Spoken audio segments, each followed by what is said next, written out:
బంగారం కొనాలని ఎదురు చూస్తున్నారా? అయితే మీకోసం మార్కెట్ నుంచి భారీ గుడ్ న్యూస్ వచ్చింది.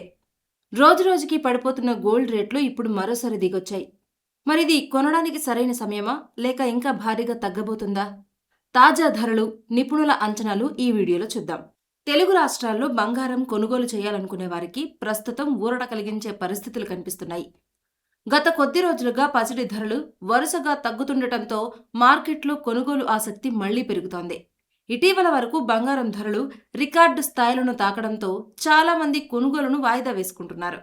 అయితే ఇప్పుడు ధరలు క్రమంగా దిగొస్తుండటంతో చాలా మంది ఈ అవకాశాన్ని ఉపయోగించుకోవాలని భావిస్తున్నారు.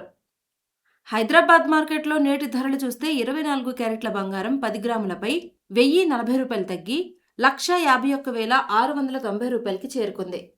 ఇక 22 క్యారెట్ల బంగారం 10 గ్రాములపై రూ. 950 తగ్గి రూ. 1,39,050గా నమోదైంది. వెండి ధర కూడా స్థిరంగా ఉండకపోగా మార్పులకు లోనవుతోంది. ప్రస్తుతం కిలో వెండి ధర 2,70,000 వద్ద కొనసాగుతోంది. బంగారం ధరల్లో ఈ తగ్గుదల వెనుక అంతర్జాతీయ మార్కెట్ల ప్రభావం ప్రధానంగా కనిపిస్తోంది. ప్రపంచ ఆర్థిక వ్యవస్థలో నెలకొన్న అనిశ్చిత పరిస్థితులు, పెట్టుబడిదారుల వ్యూహాలు, డాలర్ బలపడటం వంటి అంశాలు పసిడి ధరలపై ఒత్తిడిని పెంచుతున్నాయి. ఇదిలా ఉండగా పశ్చిమాసియాలో పెరుగుతున్న ఉద్రిక్తతలు కూడా మార్కెట్ను ప్రభావితం చేస్తున్నాయి. ఇజ్రాయెల్, ఇరాన్ మధ్య కొనసాగుతున్న ఉద్రిక్త పరిస్థితుల కారణంగా అంతర్జాతీయ చమురు ధరల్లో కదలికలు కనిపిస్తున్నాయి. ఇంధన ధరల పెరుగుదల ద్రవ్యోల్బణంపై ప్రభావం చూపే అవకాశం ఉండటంతో పెట్టుబడిదారులు తమ పెట్టుబడి వ్యూహాలను పునఃపరిశీలిస్తున్నారు.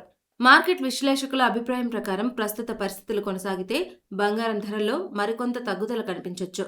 అయితే ప్రపంచ రాజకీయ పరిణామాలు, అమెరికా ఆర్థిక గణాంకాలు, డాలర్ కదలికలు వంటి అంశాలు ఒక్కసారిగా మారితే గోల్డ్ రేట్లు మళ్లీ పెరిగే అవకాశాన్ని పూర్తిగా కొట్టిపారేయలేమని చెబుతున్నారు. ప్రస్తుతం ధరలు కొనసాగుతున్నప్పటికీ బంగారం మార్కెట్లో అస్థిరత ఇంకా కొనసాగుతోంది. అందుకే కొనుగోలు చేయాలనుకునేవారు రోజువారీ ధరల్ని గమనిస్తూ నిర్ణయం తీసుకోవడం మంచిదని నిపుణులు సూచిస్తున్నారు. మరి ఇలాంటి డైలీ గోల్డ్ రేట్స్ అప్డేట్స్ కోసం ఏషియన్ నెట్ న్యూస్ తెలుగు ఛానల్ని సబ్స్క్రైబ్ చేసుకోండి.